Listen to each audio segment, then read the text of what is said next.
বাড়িতে কোনো অনুষ্ঠানই হোক কিংবা পুজো পার্বণে লুচির সাথে সাইড ডিশ হিসাবে যেটা সবার আগে মনে পড়ে সেটা হলো হালুয়া।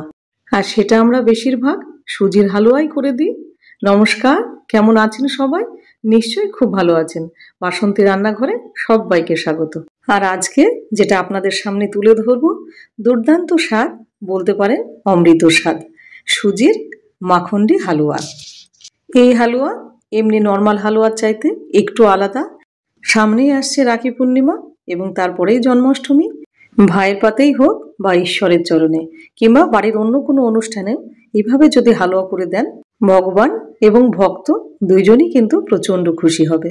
আশা করি ভিডিওটা আপনাদের খুব ভালো লাগবে। আর যদি ভালো লেগে থাকে অবশ্যই আমার পাশে থাকবেন। আর যারা নতুন আমার বন্ধু হচ্ছেন বা হয়েছেন তাদেরকে অনেক অনেক ধন্যবাদ এবং ভালোবাসা। তাহলে চলুন শুরু করা যাক।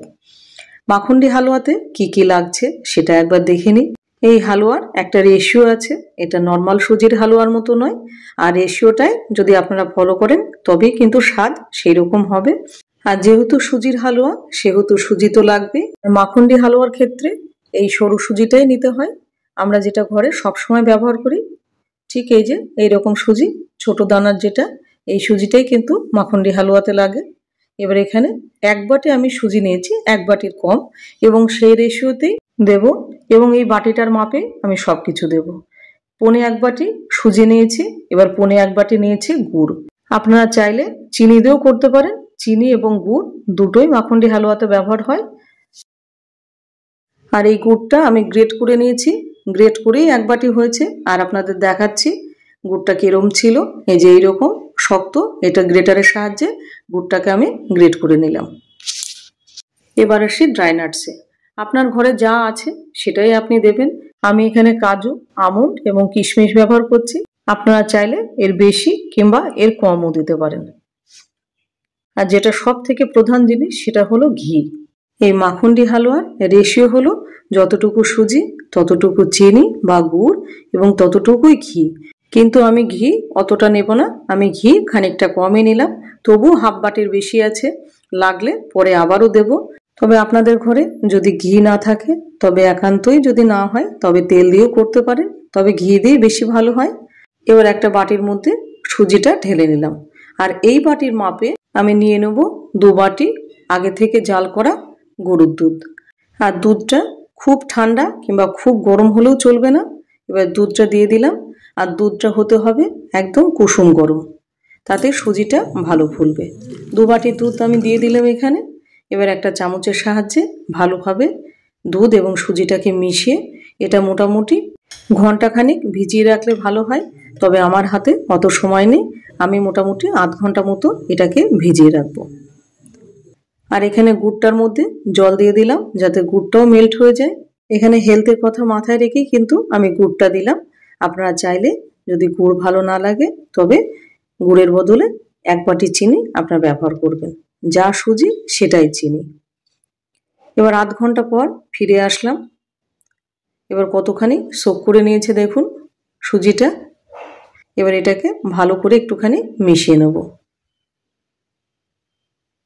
আর গুড়টাও মেল্ট হয়ে গেছে। এবার জলের সাথে এটাও একটু ভালো করে মিশিয়ে নেব। এবার চলে যাই রান্নাতে। প্রথমে একটা কড়াই বসিয়ে নিলাম। এবার দিয়ে দেবো অল্প পরিমাণে ঘি, পুরোটা দেব না। এবার ঘিটা মেল্ট হলে এবার দিয়ে দেবো ড্রাই নাটসগুলো। আপনারা চাইলে আপনাদের মন পছন্দ মতো ড্রাই নাটস ব্যবহার করতে পারেন। এবার এটাকে লো ফ্লেমে মিনিট 5 ভেজে নেব। ভাজা হয়ে গেছে, এবার এটা তুলে নেব। আর ঘিটা আমি একবারেই দেব না, এবার হাফের বেশি ঘিটা আমি এখানে দিয়ে দেবো। মোটামুটি 1-2 চামচ মতো এখানে রেখে দিলাম, বেশিরভাগটাই দিয়ে দিলাম। এবার ঘিটা মেল্ট হতে দেবো। এবার দিয়ে দেবো গুড়টা। আর গুড়টা দেওয়ার পরে মোটামুটি 5 মিনিট মতো লো টু মিডিয়াম ফ্লেমে রাখবো। তারপরেই কিন্তু পুরো রান্নাটাই লো ফ্লেমে হবে। যত ধীরে ধীরে রান্না করবেন মাখন্ডি হালুয়ার স্বাদ তত কিন্তু বেশি বাড়বে। আর গ্যাসের ফ্লেম লো করে দিয়েছি। আর গুড়টা অনেক ঘন হয়ে গেছে এবং ঘিয়ের সাথে পুরোপুরি মিশে গেছে। এবং গুড়ের ঠিক এরকম একটা টেক্সচার যখন চলে আসবে তখন দিয়ে দেবো ভিজিয়ে রাখা সুজিটা। এবার সুজিটা দেওয়ার পরে এবার লো ফ্লেমে আস্তে আস্তে এবার এটাকে নাড়তে থাকবো মোটামুটি 10 মিনিট। অনেকেই এটা বানান না, যে একটুখানি ঝামেলা মনে করেন তাই, কিন্তু ঝামেলা কিছুই না। আর ভালো খেতে গেলে একটু তো খাটনি করতেই হবে। আর এই পুরো রান্নাটা হবে এখন লো ফ্লেমে, ফ্লেম কোনোভাবে বাড়ানো চলবে না। এটা ভালোভাবে মিশে গেছে দেখতেই পাচ্ছেন, আর কালারটা কিন্তু আস্তে আস্তে চেঞ্জ হচ্ছে। আর খেয়াল রাখতে হবে কোনোভাবে নিচে যেন না লেগে যায়। এই হালুয়া করতে করতে আমার হাতই লেগে গেছিলো, শেষে মেয়েকে বললাম একটুখানি নেড়ে দে, আমার হাতে আর কুলোচ্ছে না। এবার 10 মিনিট পর হালুয়াটা কিন্তু অনেকটা ঘন হয়ে গেছে। এবার বাদ বাকি যে ঘিটা ছিল সেইটা আমি এই পর্যায়ে দিয়ে দেবো। আর দোকানে যে মাখন্ডি হালুয়া পাওয়া যায় সেগুলো বেশিরভাগ কিন্তু সব তেল দিয়ে বানায়, ঘি দিয়ে আর কতজন বানায় বলুন। এই মাখন্ডি হালুয়া যদি আপনি প্রপার স্বাদ পেতে চান তাহলে আপনাকে এই শুদ্ধ গাওয়া ঘি দিয়ে বানাতে হবে, তবে এই প্রপার টেস্টটা আপনি পাবেন। 10 মিনিট হয়ে গেছে, এবার দিয়ে দেবো 2টো এলাচ থেতো করে দিলাম, আর ড্রাই নাটসগুলো দিয়ে দিলাম 2-4টে রেখে দিলাম যে উপরে একটুখানি গার্নিশিং করার জন্য পরে। এবার এটাকে আবার নাড়তে থাকবো। জেনারেলি আমরা এরকম অবস্থাতে হালুয়াটা নামিয়ে ফেলি, কিন্তু মাখন্ডি হালুয়াতে একটুখানি সময়টা লাগবে। আর 1 বাটি ঘি আপনি দিতেই পারেন, কিন্তু আমার মনে হলো 1 বাটি ঘি না দিলেও চলবে, একটুখানি যদি কম থাকে তাতে স্বাদের হেরফের হবে না। এবার সুজিটা দেখতেই পাচ্ছেন আস্তে আস্তে কালার চেঞ্জ হয়ে গেছে। এবার দিয়ে দেবো 1 থেকে 1.5 চামচ আর একটু ঘি।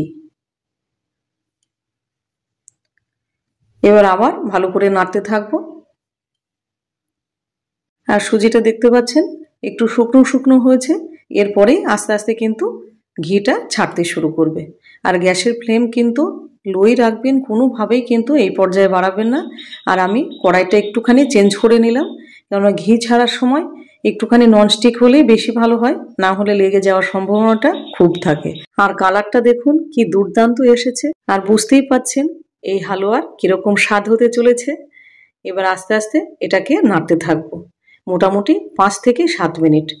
ঘি কিন্তু অলরেডি ছাড়তে শুরু করেছে, আর ঘি যত ছাড়তে শুরু করবে তত এর টেস্টটা বাড়তে শুরু করবে।